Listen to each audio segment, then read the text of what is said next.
G. S. Patil speaker. G. S.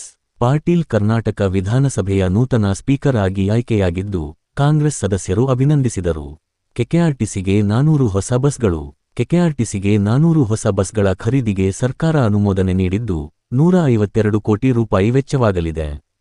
15,000 ಶಿಕ್ಷಕರ ನೇಮಕಾತಿ. ಕರ್ನಾಟಕ ಸರ್ಕಾರ ಸರ್ಕಾರಿ ಶಾಲೆಗಳಿಗೆ 15,000 ಶಿಕ್ಷಕರ ನೇಮಕಾತಿಗೆ ಜಿಲ್ಲಾವಾರು ಹುದ್ದೆ ಹಂಚಿಕೆ ಮಾಡಿದೆ. ದರ್ಶನ್ಗೆ ಹೈಕೋರ್ಟ್ನಲ್ಲಿ ಹಿನ್ನಡೆ. ರೇಣುಕಾಸ್ವಾಮಿ ಪ್ರಕರಣದಲ್ಲಿ ಸಹಾರೋಪಿ ಮಾಫಿ ಸಾಕ್ಷಿಯಾಗುವುದನ್ನು ಪ್ರಶ್ನಿಸಿದ್ದ ನಟ ದರ್ಶನ್ ಅರ್ಜಿಯನ್ನು ಹೈಕೋರ್ಟ್ ವಜಾಗೊಳಿಸಿದೆ. ಸಾರ್ವಜನಿಕ ಸ್ಥಳ ಬಳಕೆಗೆ ಹೊಸ ನಿಯಮ.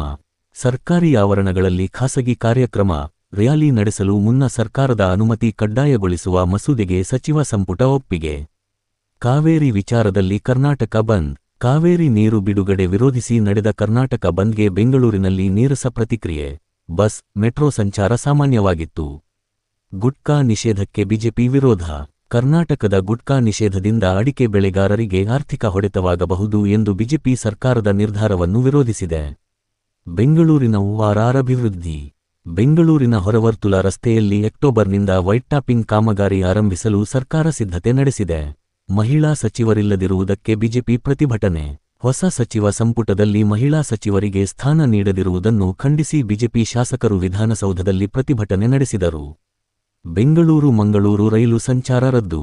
ಹಳಿ ನಿರ್ವಹಣಾ ಕಾಮಗಾರಿಯಿಂದ ಬೆಂಗಳೂರು-ಮಂಗಳೂರು ಕಾರವಾರ ಮಾರ್ಗದ 6 ಪ್ರಮುಖ ರೈಲುಗಳ ಸಂಚಾರ ವಿವಿಧ ದಿನಗಳಲ್ಲಿ ರದ್ದಾಗಿದೆ.